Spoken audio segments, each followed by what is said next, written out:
las 10:30 de la mañana y con media hora de retraso comenzó la interpelación a la ministra de Salud Pública, Cristina Lusttenberg, en la Cámara de Representantes por la situación del presidente de ACE, Álvaro Danza. El diputado interpelante es Gerardo Sotelo, del Partido Independiente, quien puso énfasis en señalar que pese a la renuncia a su actividad en el sector mutual privado, Danza violó la Constitución, el Código Penal y el Código de Ética en la función pública. La ministra Lusttenberg, en tanto, negó las acusaciones formuladas y destacó que Danza informó de su situación previo a la solicitud de venia al Senado para su designación.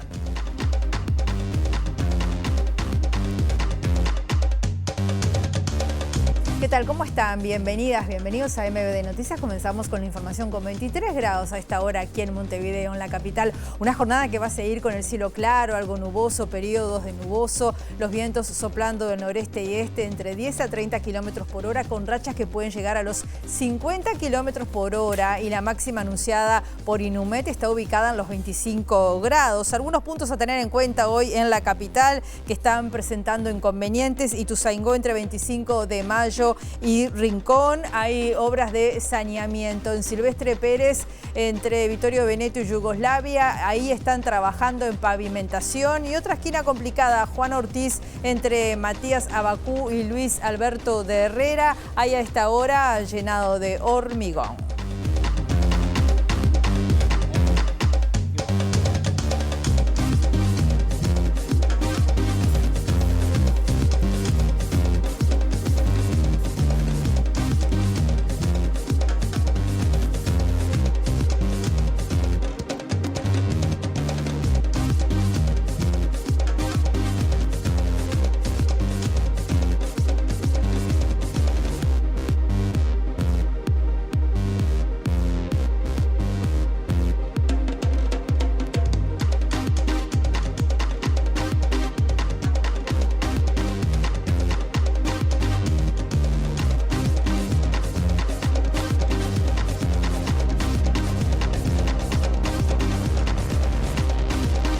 Vamos a ir a la interpelación al Parlamento. Entre tanto, les contamos que el diputado Gerardo Sotelo, del Partido Independiente, el miembro interpelante de la ministra de Salud Pública, Cristina Lusttenberg, mencionó cuestionamientos constitucionales, penales y éticos en la situación del presidente de ACE, Álvaro Danza, por haber mantenido durante varios meses su trabajo en instituciones mutuales privadas. El legislador hizo mención específica a situaciones similares que en anteriores gobiernos del Frente Amplio ameritaron la destitución de jerarcas de ACE. ¿Reconoce la ministra que el artículo 31 del Código de Ética en la Función Pública prohíbe expresamente ejercer funciones respecto de actividades o entidades privadas con las que un jerarca mantenga vínculo laboral o profesional, sea la acción directa o indirecta relacionada con dichas entidades o con sus competidores? ¿En qué fecha exacta tomó conocimiento de que el doctor Álvaro Danza no era únicamente docente ni consultante, sino que mantenía vínculos laborales como médico internista en policlínica? ¿Puede indicar si verificó personalmente esa información o si confió exclusivamente en lo declarado por el jerarca, pese a tratarse de un asunto sometido a régimen constitucional y ético de incompatibilidades absolutas? ¿Autorizó la ministra, mediante acto administrativo previo, escrito y fundado, al doctor Danza a intervenir directamente en la rescisión del convenio entre ACE y el Círculo Católico adoptada el 30 de octubre? Y si la respuesta es negativa, ¿qué medidas adoptó al conocer que el presidente de ACE intervino, firmó y comunicó un acto que tenía prohibido por los artículos 9 y 31 del Código de Ética Pública?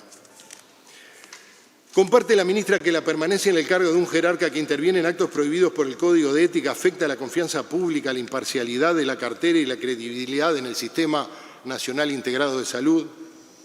¿Cuál es, a juicio de la ministra, el alcance del mandato del artículo 16 del decreto 30/2003 que ordena excusarse ante cualquier circunstancia que pueda afectar la imparcialidad, así como del artículo 21 de la Ley 17.060 que establece responsabilidad administrativa, civil o penal por acciones u omisiones en esa materia?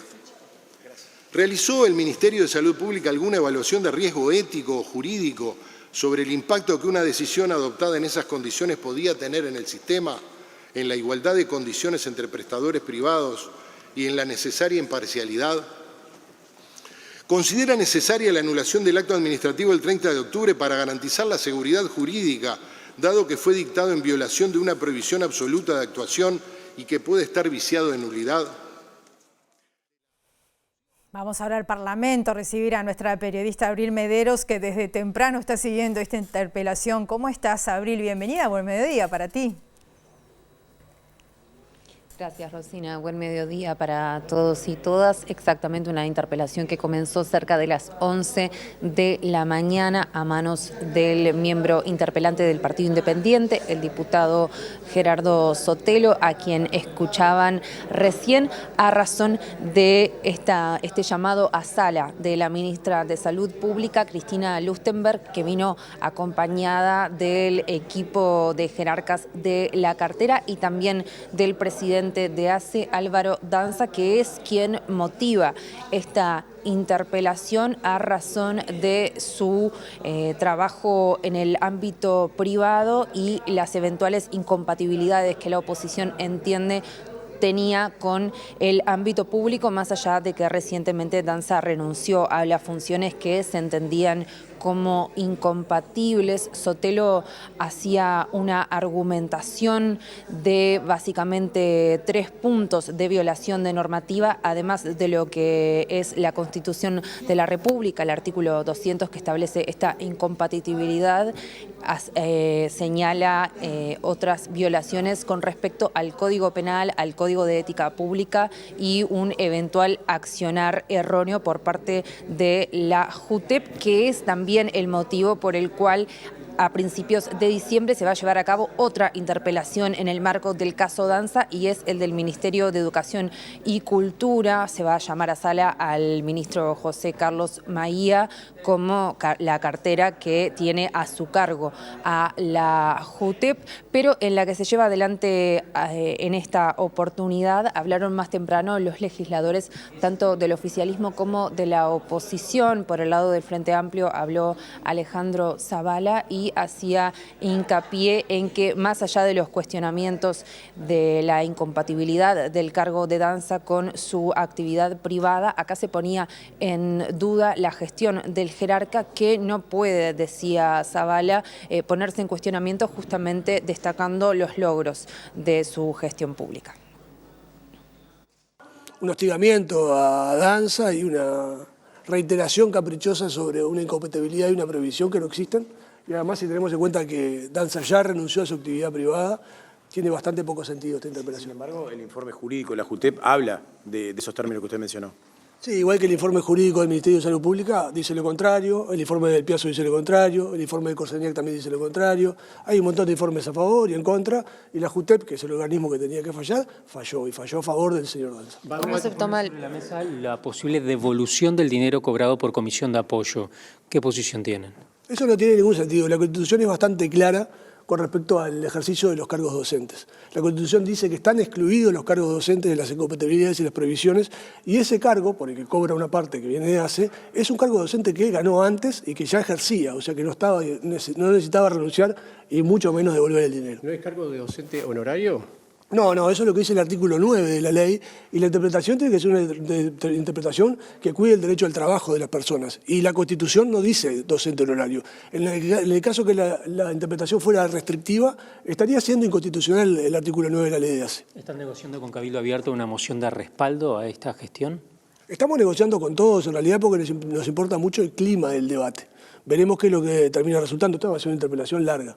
¿Va a ser un ping-pong, usted cree, de lo que puede ser esto de si Danza estaba bien o no, desde el punto de vista legal, o cree que se va a hablar de gestión también? Es inevitable hablar de la gestión, porque lo que se le cuestiona a Danza es si se dedicaba o no se dedicaba a la gestión de ACE. Entonces es imprescindible, es inevitable que hablemos de la gestión. ¿Usted van a hablar de Cipriani? Bueno, si uno habla de la gestión actual, tiene que hablar de cómo estaba la situación anterior para comparar la mejora de la gestión, porque esa es la gracia del asunto. Nosotros estamos haciendo con los dineros que ya tenía ACE muchas más cosas y mucho mejor de las cosas de lo que lo hizo la gestión anterior. Y esta interpelación comenzó además con un planteo paralelo por parte de la oposición y que tiene que ver con que Danza regrese, devuelva, como consignaba el diario El País esta mañana, los haberes que cobró por parte de su trabajo como docente a través del Hospital Pasteur, justamente a través de un convenio que involucraba a ACE por la violación eventual de normativa. Esto lo consignaba el matutino El País y también fue puesto sobre la mesa aquí en el Parlamento. Sobre este punto en concreto, el diputado Juan Martín Rodríguez adelantaba más temprano lo que luego sería confirmado por Sotelo, el miembro interpelante, en su alocución, la eventualidad, la evaluación que hace la oposición de presentar acciones legales, tanto en el ámbito civil como en el penal, eventualmente por tratarse de cobro indebido o enriquecimiento ilícito, eventualmente si se tratara del ámbito penal. Así lo explicaba el diputado Rodríguez. Es que el señor Danza, el doctor Danza, desde el día 2 de abril, desde que asumió la presidencia de ACE, se encontraba en una situación antijurídica, violentando la Constitución, dejando de lado no solamente la norma magna, sino también normas legales y reglamentarias. Y bueno, entendemos que esta es la instancia, la oportunidad para que en el ámbito parlamentario la ministra venga a dar las explicaciones en el lugar que corresponde. ¿Le van a pedir que devuelva el dinero cobrado por comisión de apoyo? Bueno, nosotros, particularmente yo he sido muy crítico o incisivo en ese punto. Yo soy de los que entiende que del día 2 de abril ha habido una incompatibilidad y por lo tanto, al menos, ha existido un cobro indebido. No he llegado al punto de afirmar el enriquecimiento ilícito, que eso es un delito, porque en todo caso tendría que ser la justicia lo que lo determine. Ahora, que existe un cobro indebido, no hay dudas. Ahora hay un informe jurídico que lo reafirma, habla sobre la comisión de apoyo. Yo soy un poco más amplio, porque si existe una incompatibilidad, que para mí es indudable, y no solamente para mí, para lo que es el informe técnico de la JUTEP, seguramente en breve se conozca, si no ya no es conocido, el informe que elaboró la Facultad de Derecho, que ha sido solicitado a partir de la Comisión de Salud de la Cámara de Diputados. Entonces, la verdad, si eso se da, que hay una incompatibilidad, el cobro es indebido. No hay dudas y por lo tanto el señor Danza debe devolver el dinero y de lo contrario deberá tenerse las consecuencias jurídicas que se pueden desarrollar. Y está hablando nuevamente el miembro interpelante, el diputado del Partido Independiente, Gerardo Sotelo, en el marco de esta interpelación. Vamos a escucharlo. Recoveco por el cual colarnos en el duro y consistente muro constitucional que dice, mire, salvo que usted sea docente, no puede desarrollar ninguna actividad que directa o indirectamente esté relacionada con el organismo al que pertenece, punto. Y se armó toda esta historia del médico consultante, como decía. Señor presidente, realmente creo que todo lo que pusimos se mantiene desde luego la inconstitucionalidad descrita en la ley y en la Constitución, y durante el tiempo que estuvo el doctor Danza ejerciendo de manera inconstitucional simultáneamente como presidente de ACE y como médico en dos mutualistas, tomó una decisión que claramente constituye un conflicto de interés sobre el cual tiene responsabilidad política directa la ministra. Eso además de que es necesario saber en esta Cámara cómo es posible que haya, presumimos que mantenido su salario de 266.000 pesos, habiendo dejado la jefatura y dedicándose exclusivamente al rol de consultante. Cosa que los testimonios periodísticos no indican. Dicen que cualquier persona, con la simple derivación de un especialista, como pasa, de un médico general, como pasa con cualquier especialista, podía agendar una consulta con el doctor Danza, sin complejidad, sin venir derivado por nadie en especial. Estamos viendo al Y diputado del recibiendo el mismo Partido sueldo, Independiente, es decir, Gerardo Sotelo, el miembro interpelante. En algunos minutos vamos a conectar con el Parlamento para escuchar también y ver la palabra de la ministra Cristina Lustberg en el inicio de la respuesta que va a dar en el marco de esta interpelación. Otros temas se realizó esta mañana en el Palacio Legislativo con la presencia del presidente Yamandu Orsi y el expresidente Luis Lacalle Pou, el lanzamiento de la Fundación Cosechando Esperanzas que lidera Richard Ried, el ex dirigente de la Federación de la Bebida. El proyecto apunta a generar oportunidades de inserción social y desarrollo de actividades laborales para 80 adolescentes atendidos por el Instituto Nacional de Inclusión Social Adolescente, el INISA. Cosechando Esperanza es un proyecto que por suerte ustedes vieron tiene muchos padrinos y madrinas, que apuesta a dar una oportunidad a aquellos gurises que están privados de libertad, donde al salir rompan los espejos retrovisores y solo miren para adelante, tratando de conseguirles ubicación laboral, pero que ellos tienen que continuar sus estudios. El que no terminó primaria lo tiene que terminar, primer ciclo, y el bachillerato. Tienen que devolverle a la sociedad lo que la sociedad está haciendo por ellos. Y es una forma de construcción de sociedad. Hay que dar oportunidades a esos gurises que realmente quieren salir del delito, porque si no, quedan en la esquina. Y en la esquina es pasto de la delincuencia. Yo agradezco a los que han venido, agradezco a esas madrinas y padrinos, que realmente es sorprendente la pluralidad de apoyos empresariales, sindicales, políticos. Quiere decir una sola cosa, que el que convoca es la causa. Y es una causa noble y es una causa que construye sociedad. ¿Cuáles son las características del proyecto concretamente? ¿A cuántos adolescentes se buscaría alcanzar? Va a atender a 80 gurises que los elige y los selecciona el INISA. Tienen que tener base de disciplina, ganas, voluntad y querer mirar para adelante. Lo vamos a trabajar en la propia colonia, en el local de la Federación de la Bebida y también con disposición y permiso de las autoridades y el juzgado en las empresas. La directora general de Educación Técnico Profesional, Virginia Verderese, dijo que el organismo apuesta a crecer 50% en educación terciaria, que hoy representa el 18% del total de la matrícula. La jerarca reconoció que a partir de los datos emanados del monitor educativo existe alarma por la alta inasistencia, sobre todo en educación básica, y el rezago de aprendizaje con el de los estudiantes que llegan a sus aulas.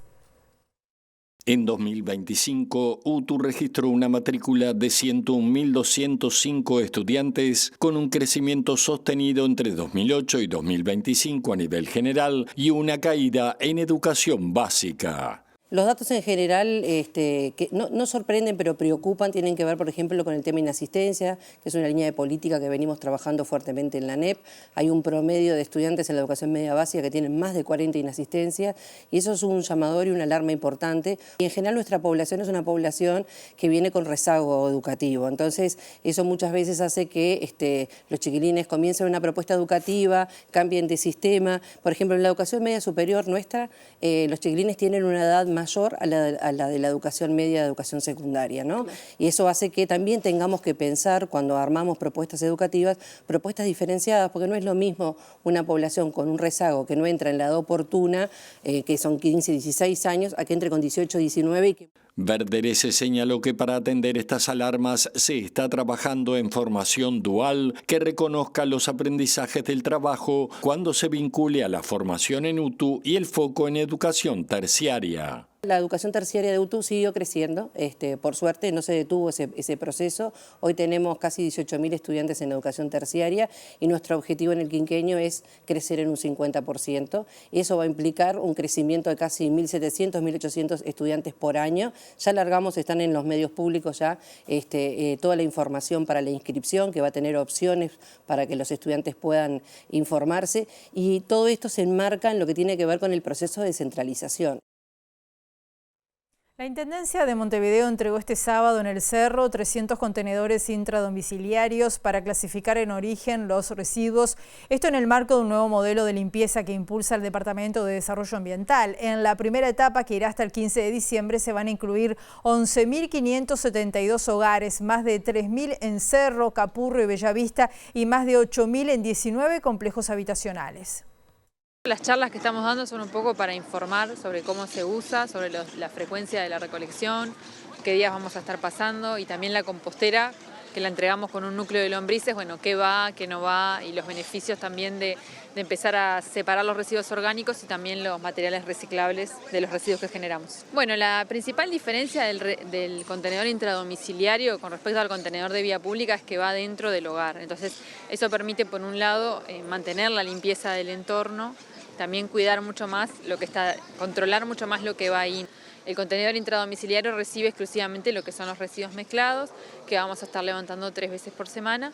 Se usa también sin bolsa y bueno, básicamente ahí, como dije, va lo que no se puede aprovechar. La compostera, ahí van lo que son las cáscaras de frutas, de verduras, y se hace un proceso de degradación de esa materia orgánica para transformarla en compost, que es un producto, es un fertilizante orgánico que después podemos usar en las plantas y aprovechar. La recolección va a suceder 3 veces por semana, lunes, jueves y sábado, en el horario vespertino, o sea, de la tarde, después de la 1:30 de la tarde. Ahí el vecino o la vecina saca el contenedor a la calle, nosotros vamos a pasar en la tarde y una vez que ya se haya pasado, se vuelve a entrar ese contenedor adentro del domicilio.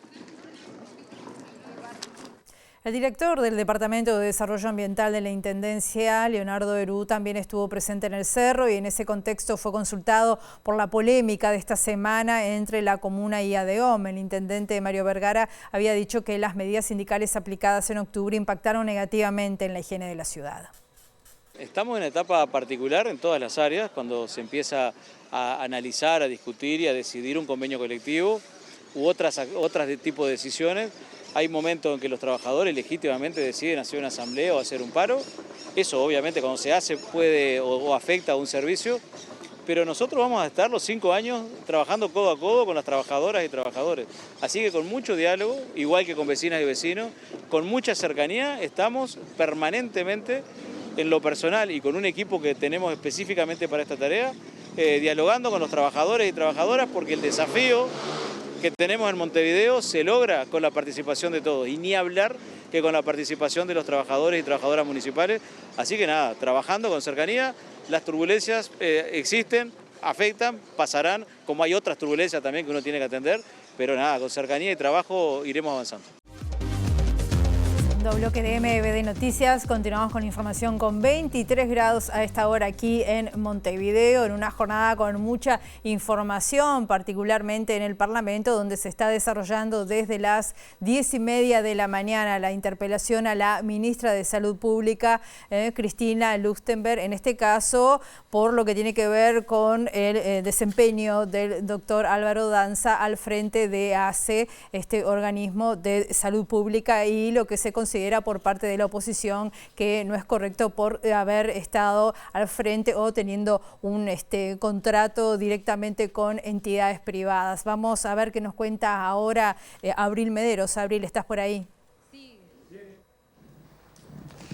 ¿Qué tal? Si continúa esta interpelación ahora en un cuarto intermedio de 15 minutos y repasamos algunos de los dichos de la ministra Cristina Lustberg en el marco de esta comparecencia, resaltando el carácter técnico y la gestión de Álvaro Danza tras disipadas las eventuales incompatibilidades luego de su renuncia al ámbito privado. Vamos a escucharla. No es cierto que se haya ocultado información. ¿Qué sentido tendría ocultar información si justamente fue a su requerimiento previo a asumir el cargo que se pidió el informe jurídico? Finalmente, el doctor Del Piazzo, con fecha 30 de diciembre del 2024, concluyó: el cargo de presidente de ACE es compatible con el cargo docente que ostenta, en tanto se encuentra incluido en la excepción establecida en el artículo 200 de la Constitución y artículo 9 de la Ley 18.161 inciso 4. La percepción de la partida abonada por la Comisión de Apoyo de ACE por las funciones del cargo docente no se encuentra alcanzada por la prohibición porque no implica ningún cargo nuevo ni nombramiento en las dependencias de ACE.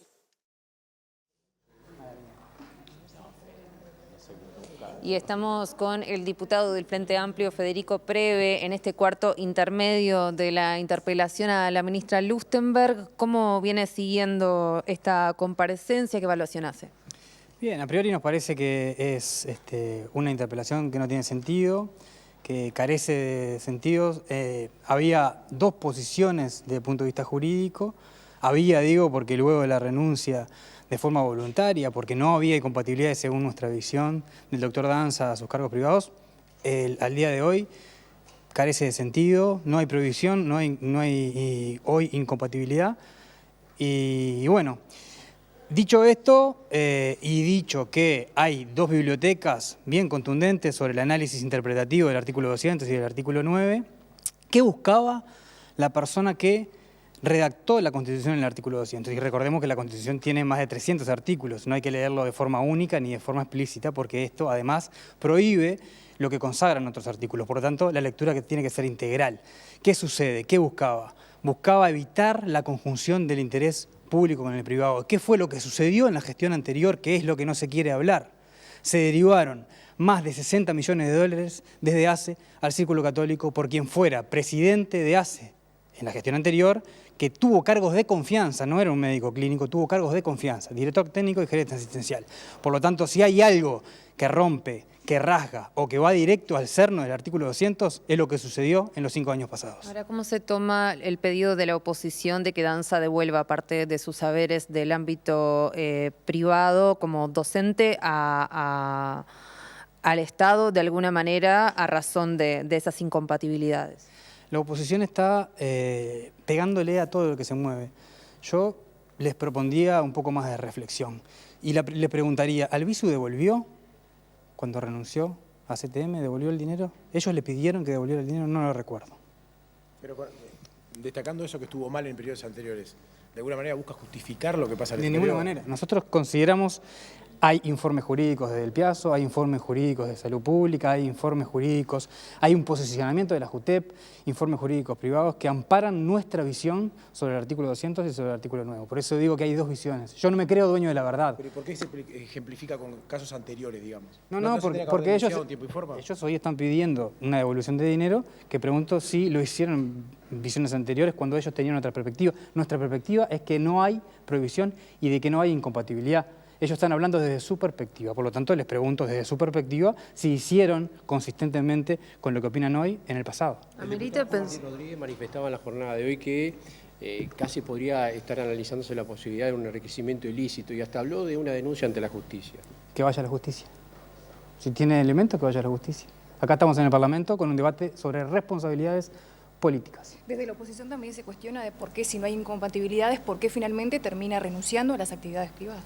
Fue una decisión personal del doctor Danza, pero claramente para nosotros no hay incompatibilidades, para la Junta de Transparencia y Ética Pública no hay incompatibilidades, para los informes que tenemos no hay incompatibilidades. Entendemos, sí, porque no somos obtusos, que hay dos visiones, entendemos que está la literalidad y está la profundidad del análisis constitucional, pero bueno, ellos se amparan en una única verdad absoluta, que creen que tienen la verdad revelada. Nosotros creemos que ante la diversificación es un debate esencialmente político, que es el debate que estamos dando. Bien, estamos viendo a Federico Preve, diputado del Frente Amplio, en el cuarto intermedio que se está desarrollando a esta hora en la interpelación a la ministra de Salud Pública, Cristina Lustenberg. En la Intendencia de Montevideo están pasando cosas importantes, se está presentando datos del sistema de respuesta a la violencia de género. Allí está nuestro periodista Eduardo Delgado. Buen mediodía, Eduardo. Bienvenido, ¿cómo estás? Un gusto saludarte, Rosina. Así es, hace apenas minutos terminó la conferencia en que se dieron algunas informaciones sobre el sistema de respuesta a violencia de género y generaciones de la Intendencia de Montevideo, con presencia del propio intendente, de Mario Vergara, de la secretaria general Viviana Repeto y la directora de la Asesoría en Igualdad de Género, de Fiorella Buceta. Además, en el público presente, varios representantes de diferentes ministerios, de organizaciones sociales que trabajan en esta temática. Más de 5.000 mujeres consultaron en servicios de la Intendencia, en dispositivos de de la Intendencia referidos a violencia de género. Además, hubo 15.000 consultas a nivel de sistema en general de la Intendencia. Esto es parte de las cifras que se dieron, y en cuanto a los porcentajes de las violencias que se registran justamente con estas consultas, podemos decir que la violencia psicológica fue la que más se dio en el 96% de los casos, seguido de la violencia física con 47% y de la violencia económica en el 37% de los casos. En muchas ocasiones se dan varias de estas violencias en una misma persona que manifiesta su situación, y bueno, la consulta sobre posibles soluciones a los diferentes servicios de la Intendencia. Señalar, entre otros tipos de información que se dieron, que el 60% de las mujeres que consultaron por violencia tenían entre 20 y 40 años. El intendente Mario Vergara destacó la necesidad de un trabajo coordinado entre instituciones públicas y organizaciones sociales para lograr buenos resultados en esta temática. Se mostró tributario de una larga trayectoria de la Intendencia de Montevideo en políticas de género y contra la violencia a niños, niñas y adolescentes. En ese sentido, marcó el compromiso institucional de ratificar esto y de intentar profundizarlo. En ese sentido, dijo que los datos muestran la necesidad de que esto continúe. Tenemos que estar totalmente abiertos a que las formas de respuesta a una problemática que es tan dolorosa sea la más variada, sea la que mejor se adapte a cada circunstancia. Porque cómo cada una y cada uno vive estas circunstancias es único, y por lo tanto las formas de ayuda tienen que adaptarse sistemáticamente a cada situación. Mi comentario básicamente va a ser ratificatorio de compromiso, es decir, como bien decía Viviana, las políticas de género en la Intendencia de Montevideo tienen más de 3 décadas, por lo tanto nosotros somos tributarios de una trayectoria que ha sido pionera en el país, que ha sido pionera en el terreno de institucionalizar políticas de género, sobre todo las que tienen que ver con el combate a la violencia contra la mujer. Hemos avanzado también en términos del combate contra la violencia hacia niños, niñas y adolescentes, que como creo en el fondo transmitía Fiorella, es donde hay una gran crueldad, porque la indefensión y la vulnerabilidad está no más grande. Esto no es cuestión de medir vulnerabilidades, por supuesto, pero ni que hablar que adoptar el enfoque de combate a la agresión, al acoso, al abuso de niños, niñas y adolescentes es el complemento lógico del combate a la violencia de género, a la violencia contra la mujer. Sumarte a esto, Rosina, que la directora de la Secretaría de Igualdad de Género de la Intendencia de Montevideo, Fiorella Buceta, destacó la variada cantidad que hay de servicios justamente de la propia comuna para atender los temas de violencia de género, niños, niñas y adolescentes, tanto generales como enfocados en cada población. Destacó justamente los servicios, pero también marcó la necesidad de profundizar en ellos. Vemos y escuchamos parte de lo que dijo AMB Noticias. Recibimos al año alrededor de 15.000 consultas, ¿no? De diferentes organizaciones, también de las propias mujeres, de las primeras veces que llegan y entran en contacto con nuestro servicio, y después se hace un seguimiento a más de 5.000 casos que atendemos, que ahí hay asesoramiento jurídico, psicológico, también de trabajo social, que bueno, brindamos todas las herramientas que podamos para que las mujeres salgan de las situaciones de violencia, y los porcentajes más altos, por supuesto que en un 90 y pico por ciento, un 96%, es la violencia psicológica, la que manifiestan las mujeres, que es la que le ejerce el agresor. Después la violencia física es la que le sigue. La violencia económica es una de las herramientas que sin duda tenemos que seguir trabajando en la autonomía económica de las mujeres para que puedan salir de las situaciones de violencia, porque el porcentaje también es alrededor de un 40%. Y bueno, tenemos que seguir trabajando para que las mujeres puedan ser autónomas e independientes y puedan salir de las situaciones de violencia lo antes posible, ¿no? Con las herramientas que tengan, con las redes que podamos generar. Hay muchas que no tienen redes, eso para mí es un dato muy relevador, ¿no? De verdad, una de las cosas con las que me choqué en la realidad era que eran mujeres que estaban solas, aisladas.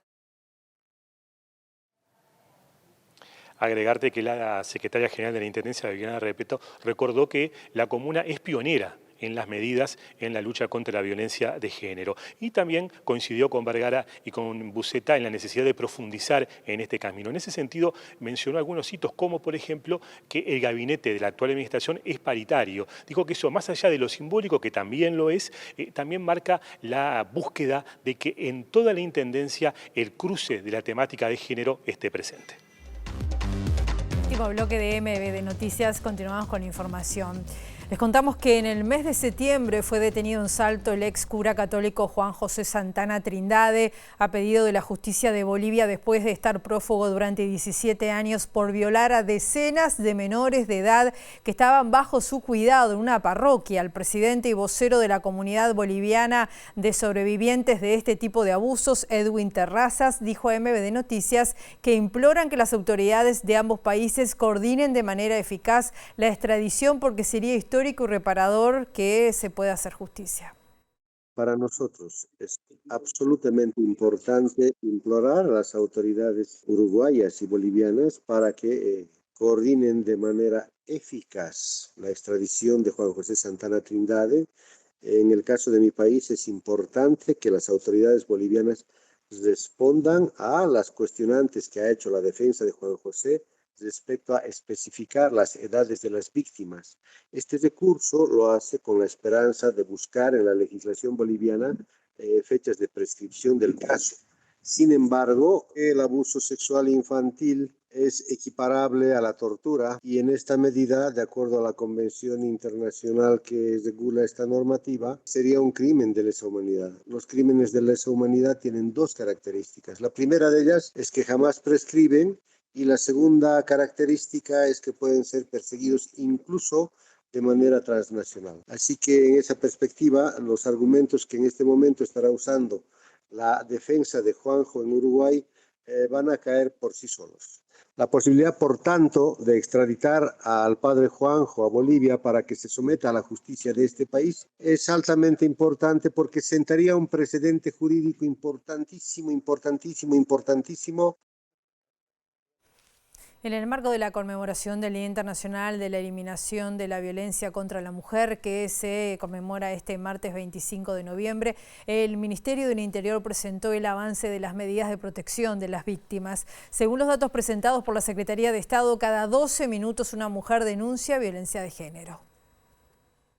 Básicamente tiene tres componentes muy importantes, que son que ante una emergencia puede activar el botón 911, que eso va a llegar a la policía con prioridad 1, lo que significa que la respuesta tiene que priorizarse respecto a otras llamadas que llegan a 911.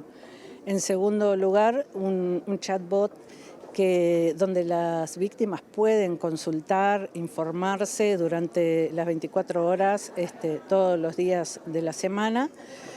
Y detrás de ese chatbot también hay un call center para cuando justamente la pregunta o la necesidad de esas víctimas excedan al chatbot. Y otro componente súper importante es la posibilidad de la ampliación de las denuncias cuando hay un incumplimiento de la medida de no acercamiento. En vez de que la víctima tenga que trasladarse a una comisaría, va a poder hacer la ampliación directamente desde ese celular, el IDA 360, lo que va a impactar en la novedad, o sea, en la denuncia policial, y eso ya queda automáticamente registrado y se comunica, por lo tanto también queda en el sistema de fiscalía. Es muy importante esto porque además las víctimas van a tener la posibilidad de hacer esa ampliación, ya sea a través de un audio, a través de texto, y va a poder adjuntar archivos multimedia si le sacó una foto a la persona o a los mensajes que la persona denunciada le ha estado mandando o incumpliendo esa medida. Bueno, tiene la posibilidad también de hacerlo desde el dispositivo de ley. La directora de Género del Ministerio del Interior informó que desde la implementación del sistema de tobilleras se han utilizado en la protección de más de 20.000 mujeres. La ministra de Transporte y Obras Públicas, Lucía Echeverri, dijo que esperan el resultado de la prospección del suelo bajo la avenida 18 de Julio para determinar si es posible construir un túnel subterráneo. La jerarca agregó que a partir de los resultados se va a definir si el túnel debería llegar de Ciudad Vieja hasta Ejido o hasta Fernández Crespo. Muchísimo, porque es realmente poder satisfacer una demanda de la población. La necesidad de la gente es que el transporte público mejore, que sea más eficiente, que sea un viaje de calidad, que reduzca los tiempos, pero que además tenga una mirada integral, ¿no? de movilidad y de impacto en la vida de la gente y urbanístico, responder a la necesidad de la gente, así que es nuestra responsabilidad. Ministra, en caso de ser posible el soterramiento, no por 18, ¿la idea del Ministerio es hasta Ejido o hasta Fernández Crespo? Bueno, es parte de lo que estos insumos nos van a marcar. Lo que va a aportar a la toma de decisiones justamente es la simulación de los tránsitos, tanto particulares como del transporte público, y los tiempos que se estarían disminuyendo en uno o en otro trazado.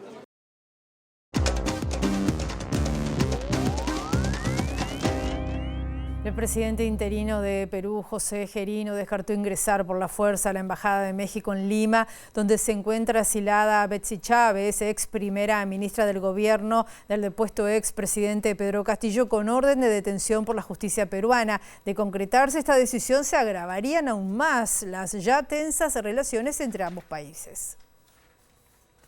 En una entrevista para el diario El Comercio, el mandatario peruano señaló que aún no ha evaluado qué medida concreta se tomará después de que se ordenara el pasado viernes prisión preventiva por 5 meses en contra de la exfuncionaria, pero no descartó una intervención por la fuerza. Vamos a meditar y mucho, toda acción debe pensarse conforme a las limitaciones que tenemos y a los compromisos internacionales que tenemos, manifestó Geri, describiéndose a sí mismo como una persona abierta a todo tipo de posibilidades y decisiones. No me limito y si tiene que ingresarse a la embajada mexicana se hará, aseguró el mandatario en alusión a la situación de Chávez, que era jefa de gabinete cuando Pedro Castillo intentó disolver el Congreso en diciembre de 2022 y que está procesada por presunta rebelión. Tras el asilo concedido por México en su embajada, Perú decidió romper relaciones diplomáticas con ese país por considerar que constituye una injerencia en sus asuntos internos, situación que se arrastra desde que Castillo fue depuesto y el expresidente mexicano López Obrador cuestionara la legalidad de su derrocamiento y del gobierno de Dina Boluarte. La situación planteada se asemeja a lo ocurrido en Ecuador hace algunos meses, cuando el presidente de ese país, Daniel Noboa, decidió irrumpir por la fuerza en la sede diplomática de México en Quito para detener al ex vicepresidente de Rafael Correa, Jorge Glass, acusado por distintos delitos que también había pedido asilo. La Cámara de Comercio Uruguay-Estados Unidos está realizando a esta hora un almuerzo con la presencia del presidente Yamandu Orsi. Allí está nuestro periodista Federico Yurkovich. ¿Cómo estás, Federico? Bienvenido, buen mediodía para ti. Buen mediodía, Rosina, te saludo y me corro de imagen, así Álvaro Fernández les deja mostrando lo que está empezando a transcurrir aquí en la Cámara de Comercio Uruguay-Estados Unidos, un evento convocado por esta Cámara en el Club de Golf aquí en Montevideo.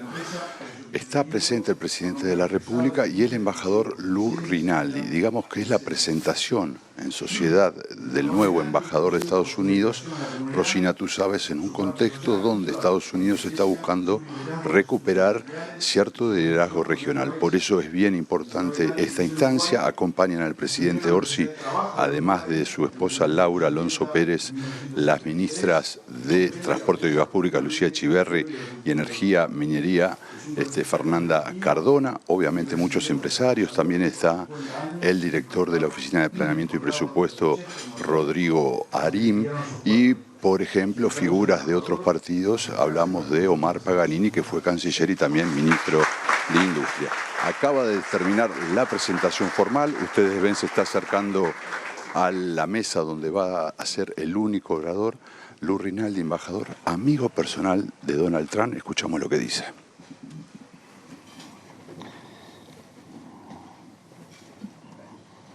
Lo escribimos en español, pensé que el presidente de la República lo hacía por mí, pero yo creo que no, no me anduvo bien la cosa.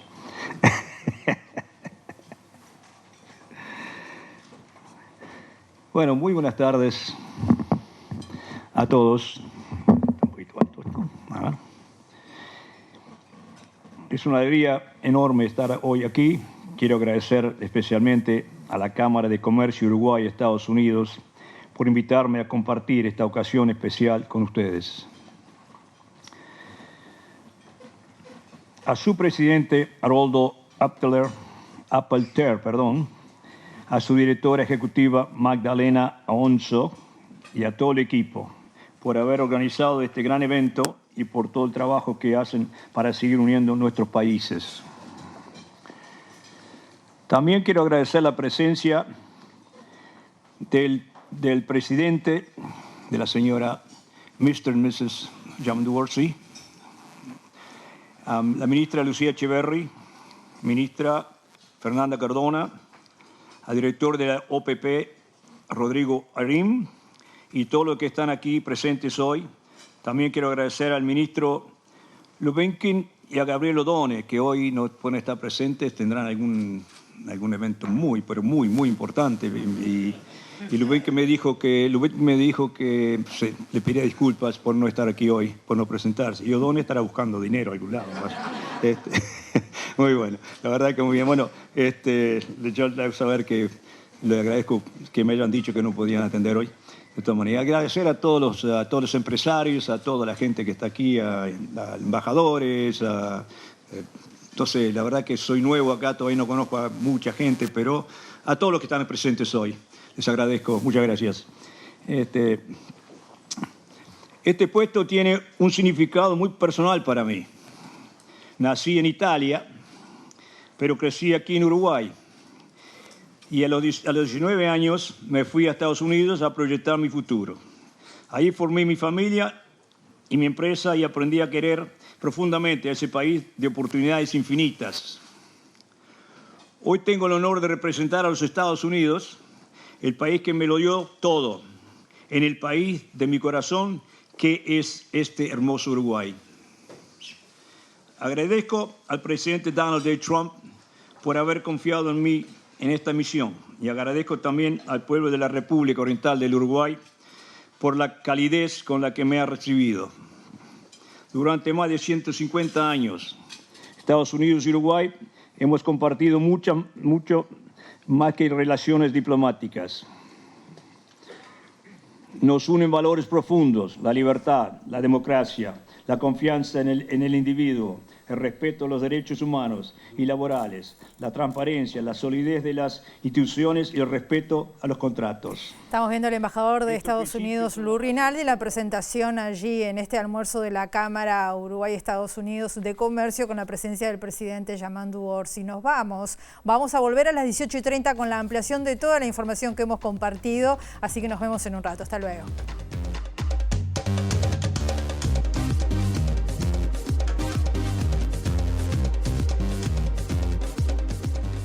La directora general de Educación Técnico Profesional, Virginia Verderese, dijo que el organismo apuesta a crecer 50% en educación terciaria, que hoy representa el 18% del total de la matrícula de más de 100.000 estudiantes.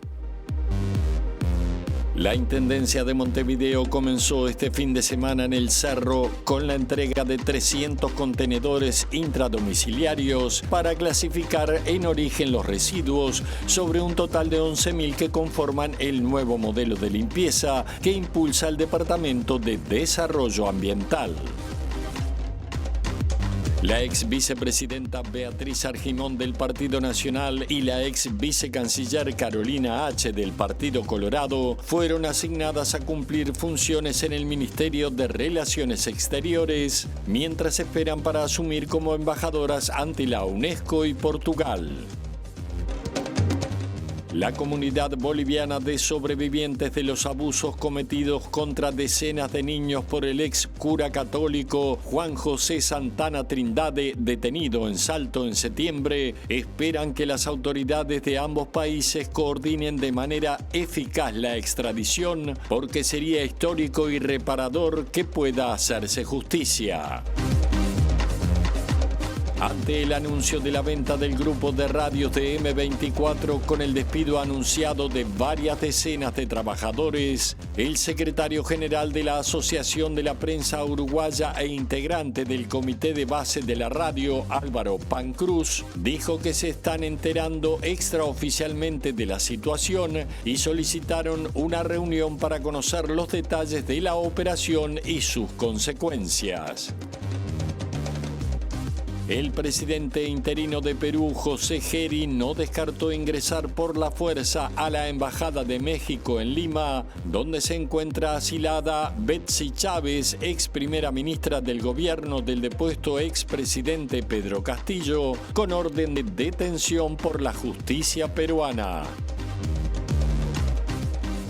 Desde la hora 10:30 y con media hora de retraso comenzó la interpelación a la ministra de Salud Pública, Cristina Lustenberg, en la Cámara de Representantes por la situación del presidente de ACE, Álvaro Danza. El diputado interpelante es Gerardo Sotelo, del Partido Independiente, quien puso énfasis en señalar que pese a la renuncia a su actividad en el sector mutual privado, Danza violó la Constitución, el Código Penal y el Código de Ética en la Función Pública. La ministra Lustenberg, en tanto, negó las acusaciones formuladas y destacó que Danza informó de su situación previo a la solicitud de venia al Senado para su designación.